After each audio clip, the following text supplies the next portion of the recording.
নমস্কাৰ, আপোনালোক পুনৰবাৰ স্বাগতম জনাইছোঁ। আজি আমি আলোচনা কৰিম আহিবলগীয়া অমাৱস্যা তিথিৰ বিষয়ে। অৰ্থাৎ 28 মাৰ্চ শুক্ৰবাৰ অমাৱস্যা আৰম্ভ হ'ব সন্ধিয়া 6:53। গোটেই নিশা থাকিব, শেষ হ'ব শনিবাৰ 29 মাৰ্চ আবেলি 4:43। এই সময়খিনি আমাৰ বাবে অতিকৈ গুৰুত্বপূৰ্ণ। যিসকল ব্যক্তিয়ে অমাৱস্যা পালন কৰে তেওঁলোকে শুক্ৰবাৰৰ পৰা পালন কৰিব আৰু শনিবাৰো 4:43 আবেলি যেহেতু এই তিথি আছে, এই তিথিৰ ভিতৰত যদি আমি অকণমান দান দক্ষিণা শুভ কৰ্ম কৰোঁ তেতিয়াহ'লে আমাৰ বিশেষ কৃপা লাভ হ'ব। যেহেতু শনিবাৰলৈ বিশেষ অমাৱস্যা তিথি পৰিছে, গতিকে শনি বাবাৰ কৃপা লগতে আমাৰ যিসমূহ গ্ৰহদোষ আছে, শনি কেতু ৰাহু বা যিসকল ব্যক্তিয়ে ত্ৰিপাপ গ্ৰহৰ দ্বাৰা পীড়িত হৈ আছে, যাৰ শনি ৰাহু বা কেতু গ্ৰহ অশুভ স্থানত বা পাপ পীড়িত হৈ আছে, সেই ব্যক্তিসকলে যদি শনি মন্দিৰত ধূপ চাকি জ্বলায়, তিলৰ তেল অৰ্পণ কৰে, ফল প্ৰসাদ অৰ্পণ কৰে আৰু দুখীয়া বা লেঙেৰা মানুহক যদি দান দক্ষিণা কৰে তেতিয়াহ'লে তেওঁলোকৰ বিশেষ শুভ হ'ব, গ্ৰহদোষ নাশ হ'ব। লগতে উক্ত দিনত যদি আমি কালী মন্দিৰত ধূপ চাকি জ্বলাই মা কালীক প্ৰাৰ্থনা কৰি মাৰ ওচৰত ৰঙা বস্ত্ৰ, ত্ৰিশূল, সেন্দুৰ, ৰঙা ফুলৰ মালা, ফল প্ৰসাদ, মিঠাই অৰ্পণ কৰোঁ, তেতিয়াহ'লে আমাৰ গ্ৰহদোষ লগতে বিভিন্ন ধৰণৰ অপায় অমংগল দূৰ হ'ব।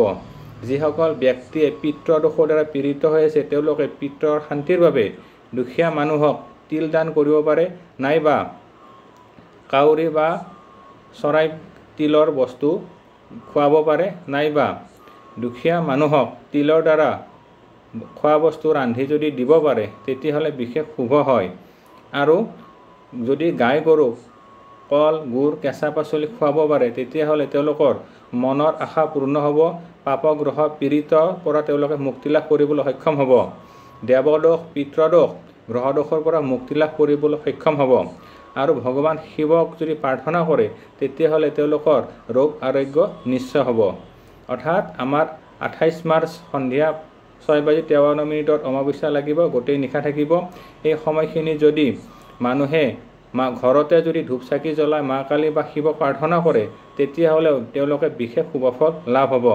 যিসকল ব্যক্তিয়ে তন্ত্ৰ মন্ত্ৰ বা পাপ পীড়িত বা বিভিন্ন গ্ৰহদোষ বা দৃষ্টিদোষৰ দ্বাৰা আক্ৰান্ত হৈ আছে, উক্ত সময়ৰ ভিতৰত অমাৱস্যা সময়ৰ ভিতৰত যদি তেওঁলোকে গোল নেমু এটা লৈ নিজৰ গাৰ পৰা 7 বাৰ তললৈকে নমাই তিনিআলিত পেলাই দিয়ে তেতিয়াহ'লে তেওঁলোকৰ সকলো বাধা বা অপায় অমংগল দূৰ হ'ব আৰু সুখ শান্তি সমৃদ্ধি লাভ কৰিব সক্ষম হ'ব।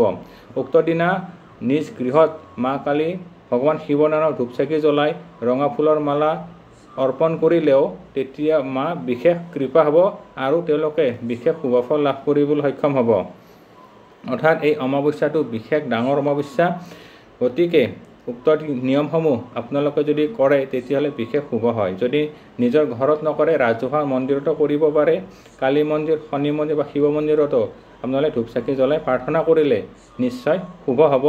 গুৰু দীক্ষিত ব্যক্তিয়ে এই সময়খিনি যদি তেওঁলোকে মন্ত্ৰ জপ কৰে বা মেডিটেশ্যন কৰে তেতিয়া তেওঁলোকৰ বিশেষ শুভ শক্তি লাভ হ'ব আৰু তেওঁলোকে জীৱনত সুখ শান্তি সমৃদ্ধি লাভ কৰিবলৈ সক্ষম হ'ব। আজিলৈ ইমানে, পৰৱৰ্তী সময়ত পুনৰ লগ পাম। ধন্যবাদ। ওম নমঃ শিৱায়।